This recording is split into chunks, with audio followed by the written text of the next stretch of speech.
अस्सलाम वालेकुम बच्चों। अगला जो हमारा टॉपिक है जो हम डिस्कस करने जा रहे हैं that is effect of temperature.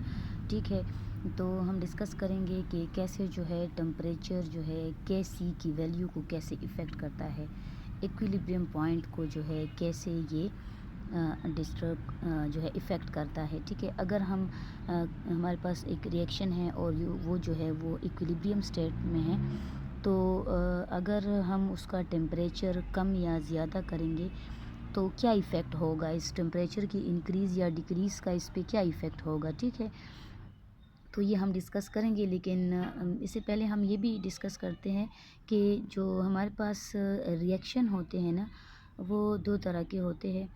तो एक जो है तो एक्ज़ोथर्मिक रिएक्शंस होते हैं और एक जो है तो एंडोथर्मिक रिएक्शंस होते हैं। तो ये जो है डिपेंड करता है कि केमिकल रिएक्शन जो है वो आया एक्ज़ोथर्मिक है या एंडोथर्मिक है। तो एक्ज़ोथर्मिक रिएक्शन वो रिएक्शंस होते हैं जिसमें हीट जो है वो इवॉल्व होती है, मतलब कि प्रोडक्ट साइड पे हीट जो है वो इवॉल्व होती है। तो एक्ज़ोथर्मिक में हीट रिलीज़ होती है, तो मतलब कि यू कैन से कि हीट आपको एज अ प्रोडक्ट मिलती है, हीट रिलीज़ होती है प्रोडक्ट साइड पे, तो हीट आपको एज अ प्रोडक्ट मिलती है। ठीक है, और जो एंडोथर्मिक रिएक्शन होता है तो वहाँ पे हीट रिक्वायर्ड होती है। ठीक है, एंडोथर्मिक में हीट रिक्वायर्ड होती है।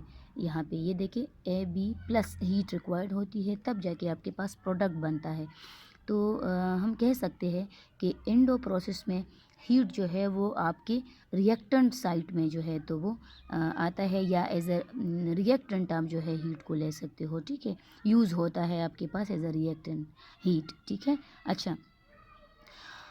तो इन केस ऑफ सबसे पहले हम डिस्कस करते हैं, अगर लेट सपोज हमारे पास एंडोथर्मिक रिएक्शन हो, दैट इज़ कैल्शियम कार्बोनेट को जब हम हीट प्रोवाइड करते हैं, ठीक है, तो ये calcium oxide plus carbon dioxide जो है देता है। ठीक है, तो लेट सपोज अगर इस केस में, अगर एंडोथर्मिक के केस में, एंडोथर्मिक रिएक्शन के केस में अगर हम टेम्परेचर को इंक्रीज़ करेंगे, ठीक है, अगर हम सिस्टम एट इक्विलिब्रियम पॉइंट पे अगर हो और उसको टेम्परेचर को अगर हम इंक्रीज़ करेंगे, तो इक्विलिब्रियम या जो रिएक्शन है वो शिफ्ट होगा, रिएक्शन किस सिम शिफ्ट होगा, फॉरवर्ड डायरेक्शन में शिफ्ट होगा, क्योंकि इसको हीट वैसे भी चाहिए। तो अगर आप टेम्परेचर को इंक्रीज़ करोगे तो रिएक्शन फॉरवर्ड डायरेक्शन में जाएगा।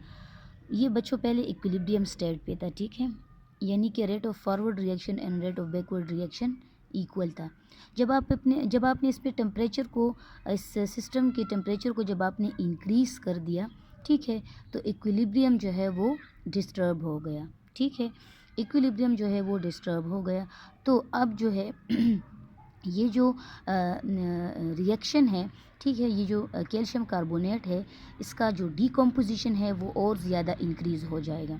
हमारे पास और ज़्यादा जो है इसको हीट मिल रही है, तो कैल्शियम कार्बोनेट और जो है डिकम्पोज होगा और फर्दर आपके पास जो है ये रिएक्शन फॉरवर्ड डायरेक्शन में जाएगा। इस इफ़ेक्ट को मिनिमाइज़ करने के लिए रिएक्शन फॉरवर्ड डायरेक्शन में जाएगा।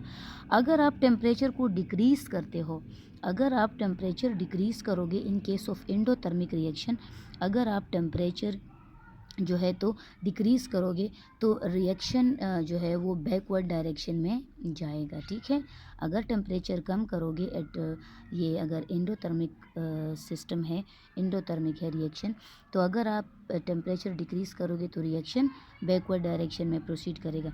लेट सपोज़ यहाँ पे एक कॉमन एग्जांपल जो है, ये लिक्विड को जब हम हीट प्रोवाइड करते हैं और ये वेपर स्टेट में कन्वर्ट होता है, तो ये भी जो है एंडोथर्मिक प्रोसेस है। यहाँ पे जो है तो हीट जो है ये रिक्वायर्ड होती है। तो अगर आप यहाँ पे आप हीट इंक्रीज़ करते हो, अगर आप टेम्परेचर इंक्रीज़ करते हो तो फॉरवर्ड डायरेक्शन में रिएक्शन जाएगा, और अगर आप हीट कम करते हो तो दोबारा से वेपर्स जो है वो लिक्विड में कन्वर्ट होते हैं। एक बेस्ट एग्जांपल है जो है ये एंडोथर्मिक का एक बेस्ट एग्जांपल है। ठीक है, अगर आप टेम्परेचर इंक्रीज़ करते हो तो लिक्विड जो है वो ज़्यादा से ज़्यादा वेपराइज होगा, लेकिन अगर आप टेम्परेचर को कम करोगे तो वेपर्स अगेन जो है वो लिक्विड स्टेट में कन्वर्ट होंगे। इन केस अगर आपके पास जो रिएक्शन है अगर ये एक्ज़ोथर्मिक हो, लाइक जैसे कि हमारे पास नाइट्रोजन प्लस हाइड्रोजन जो है when they reacts with each other, ये दोनों गैसियस स्टेट में है, और ये आपके पास जो है अमोनिया फॉर्मेशन करता है।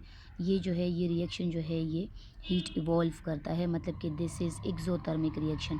तो अब हम एक्सोथर्मिक के केस में डिस्कस करेंगे कि टेम्परेचर का इस पे क्या इफ़ेक्ट होता है।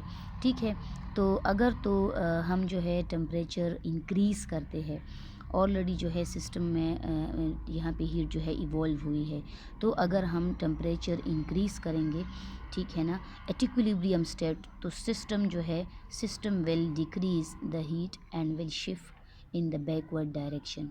ठीक है, ऑलरेडी यहाँ पे हीट मौजूद है, तो सिस्टम जो है इस हीट को कम करेगा और ये अगेन ये हीट लेके बैकवर्ड डायरेक्शन में जो है, मतलब फॉरवर्ड डायरेक्शन में ये सिस्टम जो है ये रिएक्शन जो है ये एक्सोथर्मिक है, लेकिन ये भी याद रहे कि बैकवर्ड डायरेक्शन में ये एंडोथर्मिक प्रोसेस है। तो अगर आप इसको जो है अगर आप यहाँ पे टेम्परेचर को इंक्रीज़ करोगे, अगर टेम्परेचर को इंक्रीज़ करेंगे तो देखिए यहाँ पे ऑलरेडी ये हीट मौजूद है, तो ये जो अमोनिया है ज़्यादा से ज़्यादा अमोनिया का ब्रेकडाउन होगा, हीट जो है एब्ज़ॉर्ब करेगा, क्योंकि सिस्टम में हीट ज़्यादा है तो ये हीट एब्ज़ॉर्ब करेगा और अगेन ये अमोनिया जो है इसका ब्रेकडाउन होगा इनटू नाइट्रोजन एंड हाइड्रोजन में जो है तो इसका ब्रेकडाउन होगा। और अगर तो हम जो है सिस्टम के जो है तो टेम्परेचर को डिक्रीज़ करते हैं, अगर टेम्परेचर को डिक्रीज़ करेंगे, ठीक है, तो हीट जो है मतलब कि अगर हम हीट कम करेंगे, टेम्परेचर कम करेंगे, तो रिएक्शन फॉरवर्ड डायरेक्शन में जाएगा ताकि ज़्यादा से ज़्यादा हीट प्रोड्यूस कर सके। तो अमोनिया जो है ये क्या है, ये कम टेम्परेचर पे और ज़्यादा प्रेशर पे जो है ये फेवरेबल है। अमोनिया फॉर्मेशन जो है कम टेम्परेचर और ज़्यादा प्रेशर पे ये फेवरेबल है, इसका फॉर्मेशन होता है लार्ज स्केल पे। ठीक है, अब इफ़ेक्ट ऑफ कैटलिस्ट है। तो बच्चों एडिशन ऑफ कैटलिस्ट जो है ये इक्विलिब्रियम को जो है जल्दी इसकी, यानी कि कैटलिस्ट के प्रेजेंस में इक्विलिब्रियम जल्दी अटेन होगा, क्योंकि इसके प्रेजेंस में रेट ऑफ द रिएक्शन जो है, catalyst rate of the reaction को जो है इंक्रीज़ करता है। तो an addition of catalyst at equilibrium will increases the rate in forward and reverse direction equally.